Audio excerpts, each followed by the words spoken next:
चलिए देखिए dear student, आज हम लोग क्लास 12 केमिस्ट्री का जो 100 VVI सब्जेक्टिव का जो सीरीज चल रहा था उसी का आज पार्ट 2 वीडियो देखने वाले हैं। तो सभी विद्यार्थी लास्ट तक बने रहिए। साथ में चैनल पर पहली बार जुड़े हैं तो चैनल को सब्सक्राइब कर लीजिए। देखिए जितना भी सब्जेक्टिव क्वेश्चन आपको करा रहा हूँ और अगर आप लोग एग्जाम के लिए पढ़ रहे हो तो समझिए आपका जितना भी दोस्तों 2 नंबर के क्वेश्चन एग्जाम में पूछा जाता है केमिस्ट्री के अंतर्गत तो वो क्वेश्चन आपका नहीं छूटेगा। ठीक है ना डियर स्टूडेंट, लास्ट तक बने रहिए और एक एक क्वेश्चन का आंसर याद करते हुए चलिए। काफी आसान लैंग्वेज में अगर पूरा PDF आप लोग लेना चाहते हैं चैप्टर वाइज ऑब्जेक्टिव सब्जेक्टिव साथ में VVI सब्जेक्टिव ऑब्जेक्टिव तो इस नंबर पर कॉन्टेक्ट कीजिएगा। ठीक है ना डियर स्टूडेंट, थोड़ा सा चार्ज लगा लेकिन पूरा आपको मिलेगा। चलिए यहाँ से अगर हमारा नंबर क्वेश्चन से स्टार्ट होगा क्योंकि पार्ट 1 में आपको पहले से ही करवा चुके हैं 10 क्वेश्चन तो वो आप लोग को प्लेलिस्ट में मिल जाएगा। तो वो कैसे देखेंगे तो चैनल को सब्सक्राइब करेंगे तो आपको लास्ट में वीडियो एक मिलेगा, उसको आप लोग देख लीजिएगा। चलिए कहा जा रहा है दोस्तों कि मोलारता किसे कहते हैं। देखो एग्जाम में बहुत बार पूछा है कि मोलारता दोस्तों क्या है, व्हाट इज मोलारिटी, यानी कि मोलारिटी जो होता है वो क्या होता है। देखो किसी बिलियन के 1 लीटर दोस्तों 1 लीटर में उपस्थित विलेय के मोलों की संख्या या ग्राम अणुओं की संख्या को मोलारता कहते हैं। अब देखो किसी बिलियन के 1 लीटर में 1 लीटर मैंने समझ रहे हो 1 लीटर में बिलियन में उपस्थित विलेय के मोलों की संख्या, देखो यहाँ पर विलेय के मोलों की संख्या या ग्राम अणुओं की जो संख्या होगी 1 लीटर में जो विलेय के मोलों की संख्या ग्राम अणुओं की संख्या होगी उसी को मोलारता कहेंगे। मोलारता इसको हम लोग कैपिटल M के द्वारा सूचित किए करते हैं और इसका SI मात्रक जो होता है वो मोल प्रति लीटर होता है। क्या होता है सर जी? मोल प्रति लीटर, हाँ लीटर होता है, मोल प्रति लीटर। यानी कि किसी बिलियन के जो 1 लीटर आयतन में जो दोस्तों जो 1 लीटर बिलियन में जो उपस्थित विलेय के मोलों या ग्राम अणुओं की संख्या होगी उसी को हम लोग मोलारता कहते हैं। एकदम इजी था, उम्मीद है आपको याद हो गया होगा डियर स्टूडेंट, एकदम एक बार में याद होने वाला क्वेश्चन है। और ये क्वेश्चन है दोस्तों तो 5 नंबर 2 नंबर में बार बार पूछा जाता है। देखो यहाँ से आपको DNA और RNA में अंतर लिखना है। ये केमिस्ट्री में 5 नंबर में भी पूछा जाता है, 2 नंबर में भी पूछा जाता है और साथ में आपको बायो में भी ये पढ़ना है DNA RNA में अंतर। देखो कहा जाता है डियर स्टूडेंट DNA एवं RNA में अंतर, difference between DNA and RNA। तो देखो DNA का जो पूर्ण नाम जो होता है, पूरा नाम जो होता है वो क्या होता है आपको पता है? डिऑक्सी होता है, डिऑक्सी राइबोज न्यूक्लिक अम्ल होता है, यानी कि D से डिऑक्सी और दोस्तों क्या है राइबोज न्यूक्लिक अम्ल, N से न्यूक्लिक, A से एसिड, यानी कि ये पूरा नाम हो गया क्या? डिऑक्सी राइबोज न्यूक्लिक अम्ल इसका पूरा नाम हो गया। जबकि RNA का जो होता है राइबोज, R से राइबोज, N से न्यूक्लिक, A से एसिड, ये राइबोज न्यूक्लिक अम्ल होता है। चलिए फुल फॉर्म हुआ। अब देखो यह ऑब्जेक्टिव में करवाएंगे आपको DNA में थायमिन भस्म में पाया जाता है और RNA जो होता है इसमें यूरासिल भस्म में पाया जाता है। ये क्वेश्चन बार बार एग्जाम में ऑब्जेक्टिव के रूप में पूछा जाता है। DNA में कौन सा भस्म पाया जाता है तो थायमिन पाया जाता है, जबकि RNA में यूरासिल भस्म में पाया जाता है। चलिए जो विद्यार्थी चैनल को अब तक सब्सक्राइब नहीं किए तो कर लीजिए और PDF के लिए इस नंबर पर कॉन्टेक्ट कीजिएगा। चलिए मात्र 15 सेकंड में जानिए कम समय में बेहतरीन तैयारी कैसे कर सकते हैं। देखिए जो विद्यार्थी कम समय 400 नंबर लाना चाहते हैं यहाँ से गूगल ओपन करके एजुकेशन लेक्चर सर्च कीजिए। सर्च करने के बाद ये वेबसाइट आएगा, इस वेबसाइट पर आप लोग को क्लिक करना है। क्लिक करने के बाद 12th ISC में चले आना है। यहाँ से आप लोग हिंदी, अंग्रेजी, गणित, भौत की रसायन से जीव विज्ञान यहाँ से पूरी तैयारी कर सकते हो। और कम समय सभी विद्यार्थी गूगल पर जाना, एजुकेशन लेक्चर सर्च करना, वहाँ से भी तैयारी कर सकते हो। देखो DNA जो होता है दोस्तों द्विकुंडलित, यानी कि इसमें 2 कुंडलित रचना होता है, यानी कि DNA जो होता है डियर स्टूडेंट उसमें क्या होता है द्विकुंडलित संरचना होती है। द्विकुंडलित मतलब इसमें 2 कुंडलित संरचना होती है।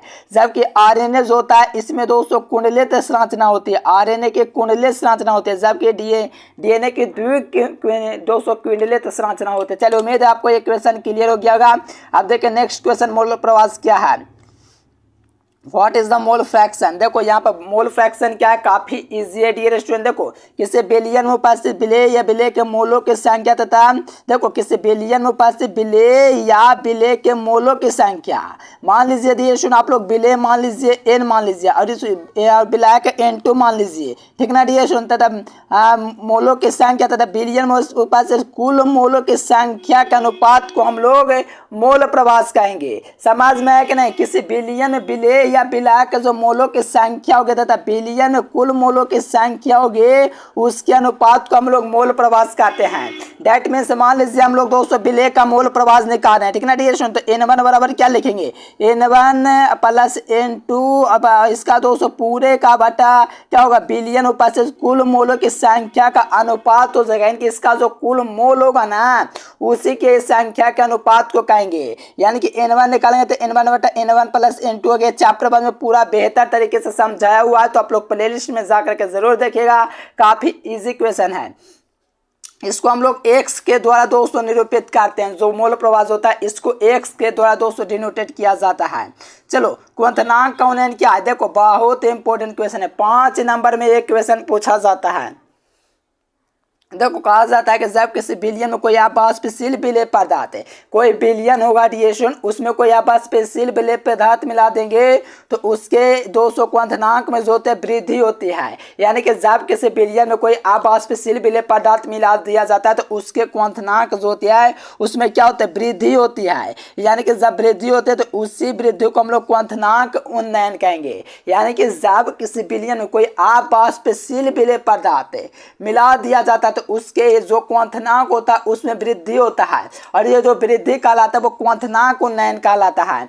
इसे प्राय डेल्टा टीवी के द्वारा दोस्तों डिनोटेट किया जाता है। यहाँ से आप लोग देख सकते हो, मान लीजिए किसी दोस्तों विलायक का शुद्ध विलायक दोस्तों टी नोट बी है, यानी कि शुद्ध विलायक का दोस्तों क्वथनांक क्या है टी नोट बी है। इनमें कोई आवासशील विलेय मिला दिया जाता है तो इसका क्वथनांक बढ़ करके टीबी हो जाता है। जब टीबी हो जाता है डियर स्टूडेंट तो यहाँ से देखिए क्वथनांक उन्नयन बराबर क्या होगा विलायक का क्वथनांक माने शुद्ध विलायक का क्वथनांक है। अब क्वथनांक को दोस्तों डेल्टा टीवी से सूचित करते हैं, यहाँ से आपको पता है। और शुद्ध विलायक का जो दोस्तों क्वथनांक है वो क्या है, तो देखो यह बिलियन का क्वथनांक माने शुद्ध विलायक का क्वथनांक है, और शुद्ध विलायक का क्वथनांक आपका क्या टी नोट बी, तो यहाँ से टी नोट बी आपका यहाँ पर देख पा होगा। और विलायक का जो हिमांक है दोस्तों वो टीबी है, यहाँ से आप लोग देख सकते हो विलायक का जो आपका दोस्तों क्या क्वथनांक टीबी है। यानी कि ये सूत्र आपको जो दिख रहा है डियर स्टूडेंट इससे भी आप लोग पकड़ सकते हो, काफी इजी आपका पॉइंट सभी है और एग्जाम में 5 नंबर में पूछा जाता है डियर स्टूडेंट। इसको आप लोग अच्छे तरीके से कर लीजिए, एग्जाम में अक्सर पूछा जाता है। आप लोग अगर क्वेश्चन बैंक पढ़ते होंगे तो आपको पता होगा, काफी इजी है और हर साल पूछे जाते हैं।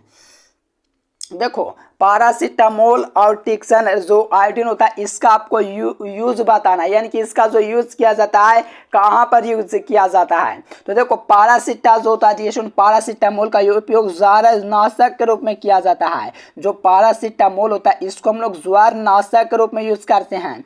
जबकि दोस्तों टिक्चर आयोडीन जो होता है इसका उपयोग प्रतिरोधी के लिए होता है। जो टिक्चर आयोडीन होता है इसका उपयोग किसके लिए करते हैं, प्रतिरोधी होता है उसके लिए यूज करते हैं। देखो ये सब इजी पॉइंट है, जाहिर सी बात है पैरासीटामोल का उपयोग ज्वरनाशक के लिए और टिक्चर आयोडीन का उपयोग प्रतिरोधी के रूप में किया जाता है। ये आपके एग्जाम में पूछा जाता है जी, आपको क्लियर कर लेना है। चलिए यहाँ से देखिए दोस्तों प्रतिरोधी क्या है। देखो प्रतिरोधी भी आपके एग्जाम में पूछा जाता है कि प्रतिरोधी क्या, व्हाट इज एंटीसेफेलियाई, ठीक ना डिएशन। तो देखो आइसियोदी जिसका उपयोग शरीर के घाव घोड़े जो फुंसी होता है डिएशन, जैसे किसी विद्यार्थी को मान लीजिए किसी को फुंसी हो जाता है घर वगैरह में किसी को, तो हम लोग क्या जाते हैं डॉक्टर के पास जाते हैं। वो जो डॉक्टर होता है ना वो प्रतिरोधी दवा देता है, क्योंकि आइसा और जी जो शरीर के घाव, देखो घाव फोड़े फुंसी उत्पन्न करने वाले हानिकारक बैक्टीरिया को नष्ट किया जाता है, जिसे प्रतिरोधी कहते हैं। यानी कि दोस्तों इसी को हम लोग प्रतिरोधी कहेंगे, और यही सब डॉक्टर्स होते हैं दवा देते हैं डियर स्टूडेंट, यही सब क्या कहलाता है प्रतिरोधी कहलाता है। चलिए ये काफी इजी क्वेश्चन था डियर स्टूडेंट, एग्जाम में पूछा जाता है। देखो प्रसारणीय दाब क्या है, ये भी क्वेश्चन आपके एग्जाम में पूछा जाता है। इतना आसान लैंग्वेज है कि हर विद्यार्थी इसको याद कर सकता है।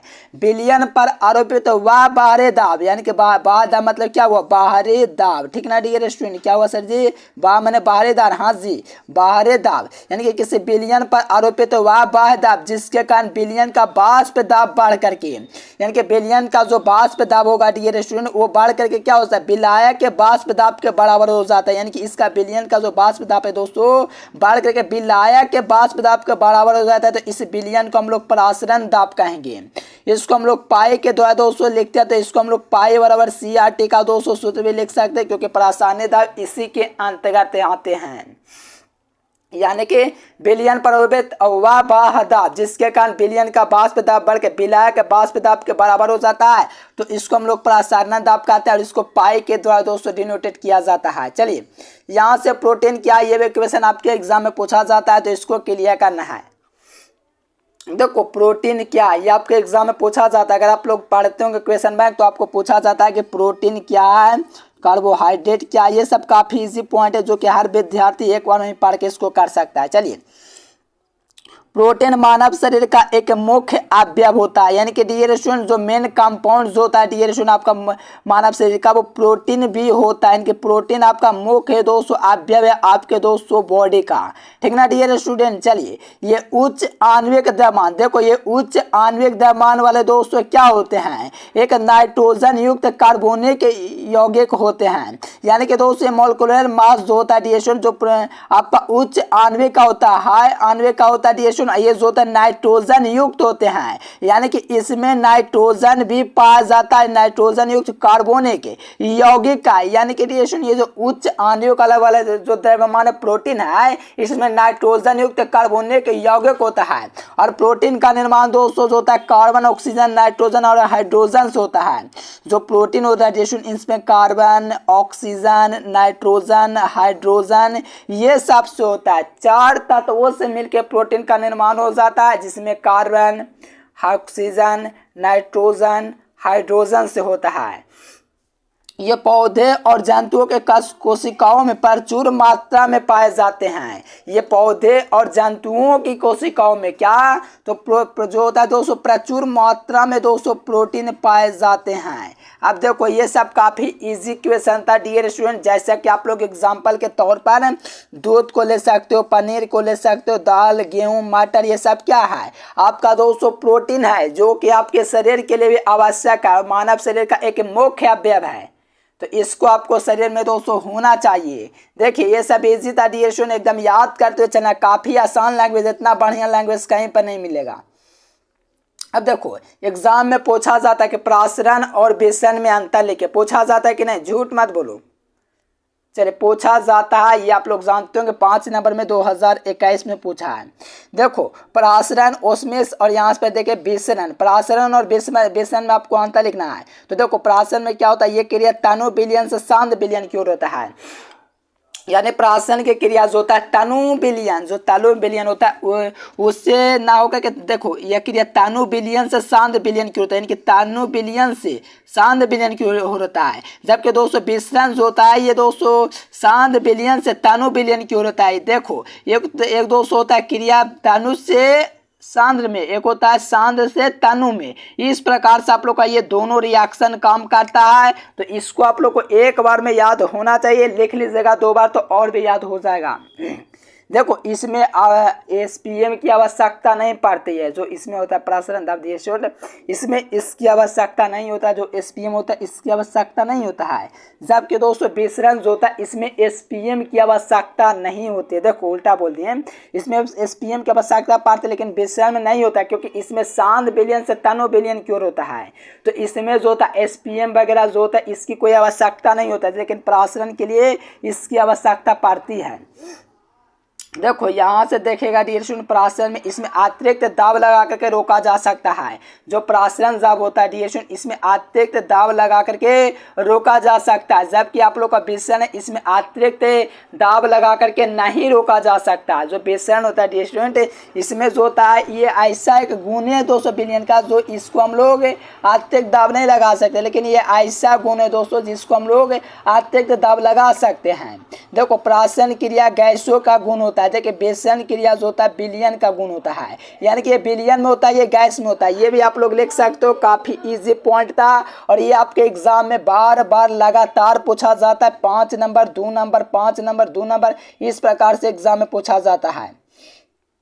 चलिए यहाँ से नेक्स्ट क्वेश्चन देखेगा तो कहा जाता है कि आदर्श विलयन क्या है, what is the ideal solution, यानी कि वैसा विलयन जो सभी ताप पर सांद्रता पर राउल्ट के नियम का पालन करता है, यानी कि वैसा विलयन जो सभी ताप एवं सांद्रता पर राउल्ट का जो नियम होता है उसका पालन करता है, उससे हम लोग दोस्तों आदर्श विलयन कहते हैं। तो देखो यहाँ पर ताप में परिवर्तन नहीं होता है, डेल्टा जो एच जो MIX है दोस्तों हीट, इसमें क्या ताप में हीट में कोई दोस्तों क्या है परिवर्तन नहीं है, जबकि आयतन में कोई दोस्तों परिवर्तन नहीं होता है। डेल्टा VMXY दोस्तों बराबर 0, इसमें इसका मतलब है कोई परिवर्तन नहीं होता है, जब परिवर्तन होगा तो इज नॉट इक्वल टू रहेगा। ठीक ना डियर स्टूडेंट। चलिए ये देखिए काफ़ी इजी पॉइंट था, उम्मीद है आपको दोस्तों समझ में आएगा। ये सब क्वेश्चन एग्जाम में आपके बार बार पूछे जाते हैं, तो इसका PDF लेना चाहते हो डियर स्टूडेंट तो इस नंबर पर आपको कॉन्टेक्ट करना है, आपको पूरा PDF आपको ले लेना है। ठीक ना डियर स्टूडेंट। और एग्जाम हॉल में टॉपर लिस्ट में पक्का आप लोग आइए, काफ़ी इजी क्वेश्चन आपके एग्जाम में पूछा जाता है।